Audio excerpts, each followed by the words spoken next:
We don't want negativity, we only want positivity. Even if it comes randomly, it's random acts of positivity. Yeah!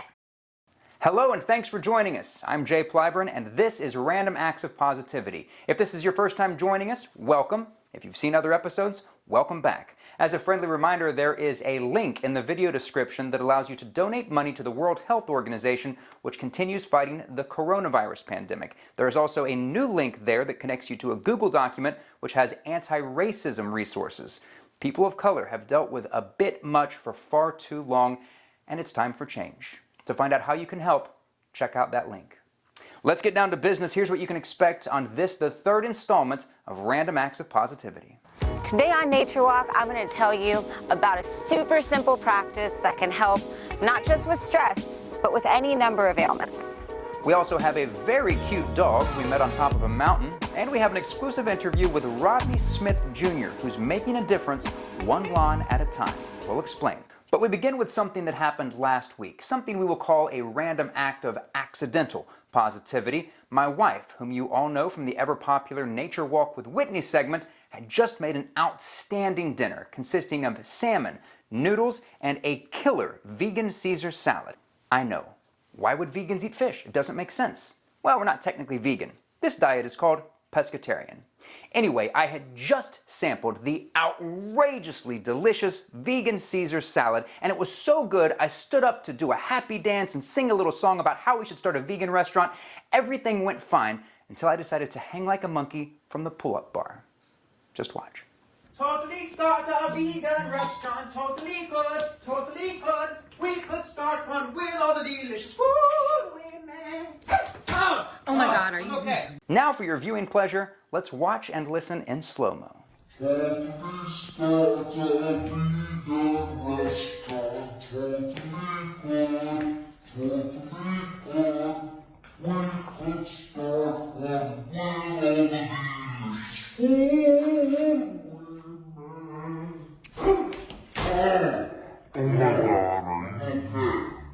It's fine, really. I'm okay. Just glad my wife caught it on camera. Moving on, Sam Denning, one of my best friends since childhood, recently sent me $50 on Venmo with the note, Random Act of Positivity. Now before you think this is some bizarre ploy Sam and I came up with to have other people send me money, let me explain. Back in high school, Sam would often forget his wallet when we went places together, like a restaurant or a movie theater or a sporting event, really anywhere that required money. More often than not, I would end up paying for him, and being the good friend that I was, I never asked him to pay me back. So to Sam, thank you.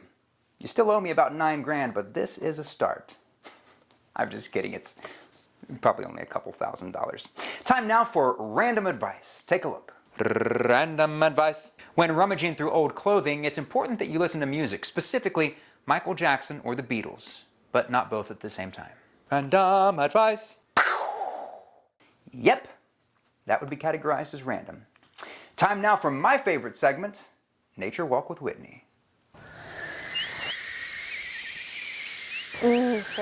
I like this tree. It's Nature Walk with Whitney. Stress. At some point or another, we've all experienced stress in our lives. Some people pray, other people meditate or spend time with loved ones, but some people turn to addictive substances or behaviors or internalize the stress, which can lead to problems for both the mind and the body. Health problems related to stress are heart disease, asthma, obesity, diabetes, headaches, depression, anxiety, GI issues, insomnia, circulatory problems, and maybe even cancer. Now I know you're thinking, Whitney, this isn't positive. Isn't this supposed to be a positive news program? And you're right.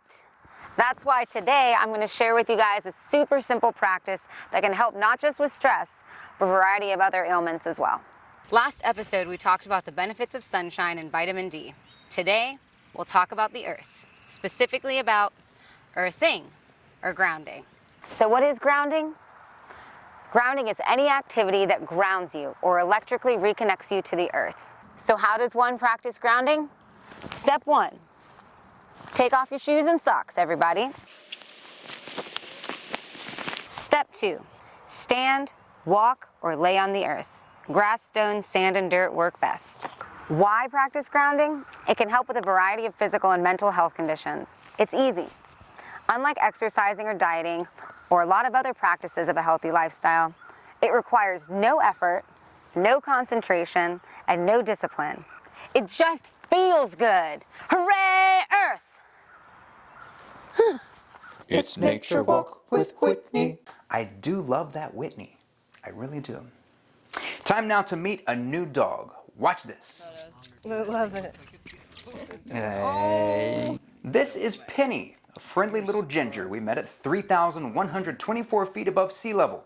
Whitney and I hiked Table Rock Mountain last weekend and made some friends along the way, including this guy, who was kind enough to pose for some pictures. And for our final segment this week, we're introducing you to Rodney Smith Jr., the founder of Raising Men Lawn Care Service, which encourages youth to give back to the community. And his team really is making a difference, one lawn at a time. So tell me about this lawn care service that you have, and how did it start? We're a nonprofit organization, and we mow free lawns for the elderly, disabled, single parents, and veterans. Back in 2015, I came across an elderly man outside mowing his lawn, and it looked like he was struggling, so I pulled over and helped him out. And that's when the idea of Raising Men Lawn Care Service came about, and we started having kids come up with us. So the 50-yard challenge is a challenge that we have issued to kids nationwide and worldwide to mow 50 free lawns in their community. So let's say you had a kid in your area that accepted our 50-yard challenge. What we do is they'll make a sign saying, I accept the 50-yard challenge, and in return, we will send them a white Raising Men or Raising Women's t-shirt, along with shades and ear protection. Once they mow 10 lawns, they get an orange shirt. Once they mow 20, a green, 30, a blue, 40, a red. And once they mow 50 lawns, they get a black shirt. And I will travel to wherever they are in the United States. I'll do lawns with them, and I will also give them a brand new mower, weed eater, and blower. So to date, about 40 to 50 kids have completed this, and currently we have over 800 plus kids nationwide and even worldwide taking part in it. When I first started it, I realized it's a need, and so just want to encourage others to give back to the community and do free lawn care. And I just remember asking God to use me as his vessel. I just got a sense of relief, and every day now I wake up mowing free lawns, so I credit it all to God. So people are very supportive, and we're only funded by donations, so people, that's how we get by, and I'm very thankful for great supporters. I thank you so much for your time. All right. It's nice chatting with you, Rodney. All right, likewise, man. Take care. The lawn mowing really only takes place in spring and summer, but in the fall they rake leaves, and in the winter they shovel snow, so it really is a year-round effort. To learn more about Rodney and his efforts, check out the link attached to this video.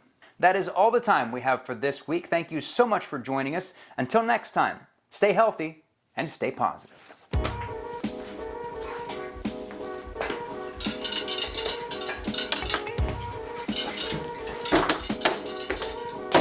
Whoa. I do it again. Uh-oh. Little sharp things. I don't know how to use my hands. But you Google that part. That sounded stupid. Do it again.